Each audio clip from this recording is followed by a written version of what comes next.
Bonjour, nous allons passer un superbe moment ensemble, car nous allons corriger les QCM 11 et 35 de la colle du E3 du 3 novembre.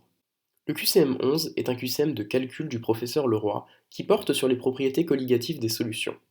Comme d'habitude, face à un long QCM avec du calcul, il faut bien lire l'énoncé pour ne pas passer à côté d'informations clés. On retrouve dans l'énoncé les trois conditions d'application des propriétés colligatives. La solution est idéale, le soluté est non volatile, et le soluté est insoluble en phase solide. Mais qu'est-ce que les propriétés colligatives? Elles correspondent en fait aux modifications des propriétés physiques d'une solution lors de l'ajout d'un non-électrolyte au solvant. Donc A est faux. Il faut savoir que les propriétés colligatives d'une solution sont indépendantes de la nature chimique du soluté, mais dépendent en revanche du nombre de particules de soluté en solution. Ces particules de soluté créent un désordre dans la solution et vont entraîner trois choses.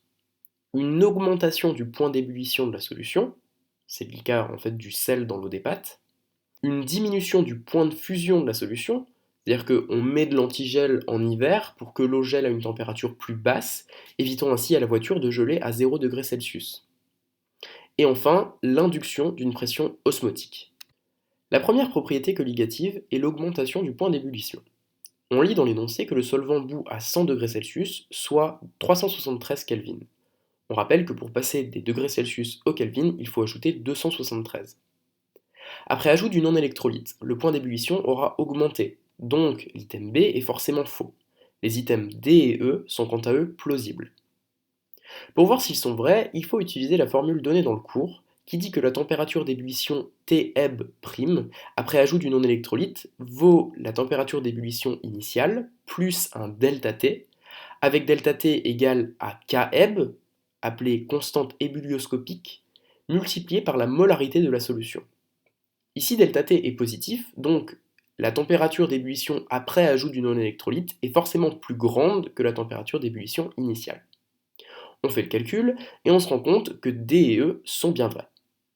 La deuxième propriété colligative est la diminution du point de congélation. On lit dans l'énoncé que le solvant se congèle à 0 degré Celsius, soit 273 Kelvin. L'ajout du non-électrolyte diminue le point de congélation, ou point de fusion, c'est la même chose, donc l'item C est plausible. On peut se lancer dans le calcul. La formule est presque la même qu'avant, puisque la température de fusion Tf' après ajout du non-électrolyte vaut la température de fusion initiale plus un delta T, avec delta T égale à moins Kf, dite constante cryoscopique, multipliée par la molarité de la solution.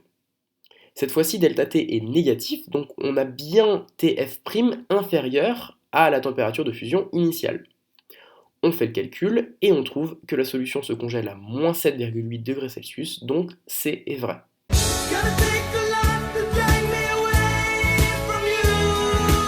On peut maintenant passer au QCM 35 qui correspond à une question à réponse unique du professeur Olivier, se portant sur la couche de demi-absorption. Lisons l'énoncé. On interpose un écran de plan de 12 mm d'épaisseur entre une source d'émission de rayons X et une autruche. Sachant que la couche de demi-absorption du plomb pour ce rayonnement vaut 4 mm, on cherche la proportion du rayonnement ayant atteint l'autruche. Définissons la couche de demi-absorption. C'est la distance pour laquelle le nombre de photons incidents est divisé par 2. En fait, au bout d'une CDA, la moitié de l'intensité du rayonnement incident est absorbée. On donne que la CDA, qui est une épaisseur, donc elle s'exprime en mètres, est égale au logarithme népérien de 2, soit 0,693, divisé par mu, ou coefficient d'atténuation linéaire, en par mètre. Cette formule est à connaître.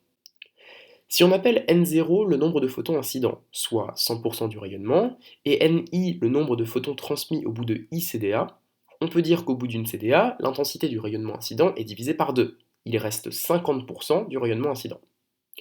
Au bout de 2 CDA, l'intensité du rayonnement transmis après une CDA est encore divisée par 2, donc il reste 50% sur 2, soit 25% du rayonnement incident. Et ainsi de suite. On démontre alors qu'au bout de n couches de demi-absorption, il reste n0 sur 2 puissance n photons transmis. En fait, on divise simplement nos 100% de départ par 2, autant de fois que le rayon a traversé de CDA. Au bout de 10 CDA, plus la peine de s'embêter à faire un calcul, car on considère que l'intensité du rayonnement incident est divisée par 1000. Ici, on considère que la CDA du plomb pour le rayonnement est de 4 mm. Notre écran de 12 mm d'épaisseur est donc constitué de 3 CDA superposés. On divise donc 3 fois par 2 l'intensité du rayonnement incident, c'est-à-dire nos 100%, pour obtenir l'intensité du rayonnement atteignant l'autruche. 100% divisé par 8, ça donne 12,5. Donc, E est vrai. Bon courage! N'oubliez pas de vraiment bien travailler votre UE3 car c'est une des matières avec l'UE4 qui fera la différence le jour du concours. Et puis ça y est, c'est la mi-novembre, le concours est dans bientôt un mois. C'est la date d'arrivage de l'embryo en UE2. L'embryologie, ça fait peur, c'est super dur, mais c'est juste hyper intéressant. Il va falloir la travailler à fond pour tout défoncer au concours et gagner un maximum de place. Pour ça, il faudra comme toujours faire l'effort de comprendre tous les mécanismes expliqués et de ne surtout pas apprendre par cœur. Pour vous aider, les professeurs Menu et Kohler incluent dans leurs cours des schémas qu'il faut comprendre et réussir à se représenter.